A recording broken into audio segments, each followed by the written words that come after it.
Radar પર આપણને કયા શેર્સ કે સેક્ટર્સ આવતા દેખાઈ રહ્યા છે? સહયોગી તૃપ્તિ કપૂરિયા જોડાઈ ગયા છે. તૃપ્તિ, ગુડ મોર્નિંગ. શું અપડેટ આવતી દેખાઈ રહી છે બ્રોકરેજ હાઉસીસ તરફથી?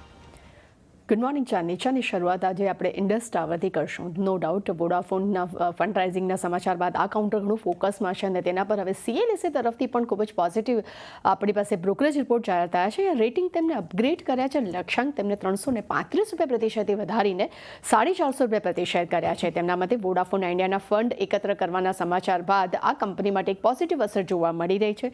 તે સાથે તેમનું એ પણ કહેવું છે કે વોડાફોન આઈડિયાના 48,000 4G 5G સાઇટ્સ પ્લાનનો જે ઉમેરો કર્યો છે તેનું ઇમ્પેક્ટ જે છે તે કંપની પર પોઝિટિવ જોવા મળી શકે છે. સાથે FY 25-26 માટે CL અનુમાન જે છે તે 1 થી 9% વધ્યા છે. સાથે 24,000થી વધુ ભાડુઆતની જે સંખ્યા છે તે વધવાને કારણે કરીને FY 26 CL એબિડામાં 10%નો ગ્રોથની પણ અપેક્ષા જોવા મળી શકે છે. વાર્ષિક ધોરણે ત્યાં જ વોડાફોન આઈડિયાના 5,700 કરોડના સેટલમેન્ટથી ઇન્ડસને ₹21 પ્રતિ શેરનો પણ ફાયદો થઈ શકે છે. તે સાથે એ પણ જણાવી દઈએ કે છેલ્લા 12 મહિનામાં ઇન્ડસ ટાવરે 150%નો આપણને ગ્રોથ જોવા મળ્યો છે. પરંતુ ગ્લોબલ ટાવર્સની સરખામણી અગર કંપનીની વાત કરીએ તો તે 60% ડિસ્કાઉન્ટ પર જોવા મળી રહ્યા છે. અને CLSA તરફથી ઇન્ડસ ટાવર માટે ખૂબ જ એક પોઝિટિવ રિપોર્ટ આપણે સમક્ષ આવતો જોવા મળી રહ્યો છે. ત્યાં જ SBI કાર્ડ પર મોર્ગન સ્ટેનલીનો મત જાણીશું. અહીંયા તેમને ઇક્વલ વેટ રેટિંગ આપ્યા છે. લક્ષ્યાંક તેમને ₹750 પ્રતિ શેર કર્યા છે. તેમના મતે માર્ચમાં ઇન્ડસ્ટ્રી સ્પેન્ડિંગ ગ્રોથ YOY ધોરણે 20% વધ્યો છે. પરંતુ સામે કંપનીનો સ્પેન્ડિંગ ગ્રોથ જે છે તે વાર્ષિક ધોરણે 1% નરમ જોવા મળી રહ્યો છે.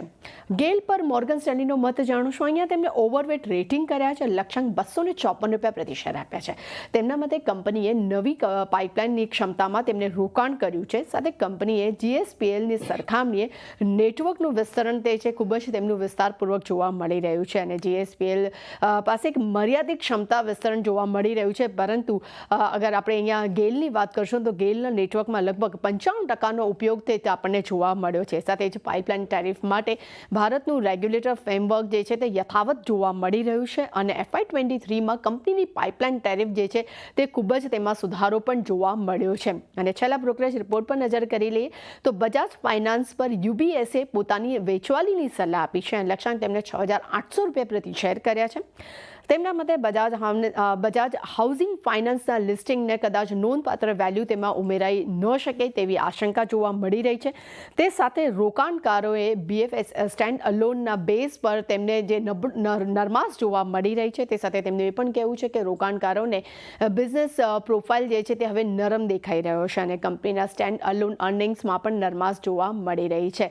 એટલે એક તરફ બજાજ ફાઇનાન્સ તરફથી જ્યાં સેલ રેટિંગ જોવા મળી રહ્યા છે ત્યાં ખાસ કરીને ચાંદની આજે ઇન્ડસ ટાવર જે છે તે આપણા ફોકસમાં રહેશે. જી, તો આ બધા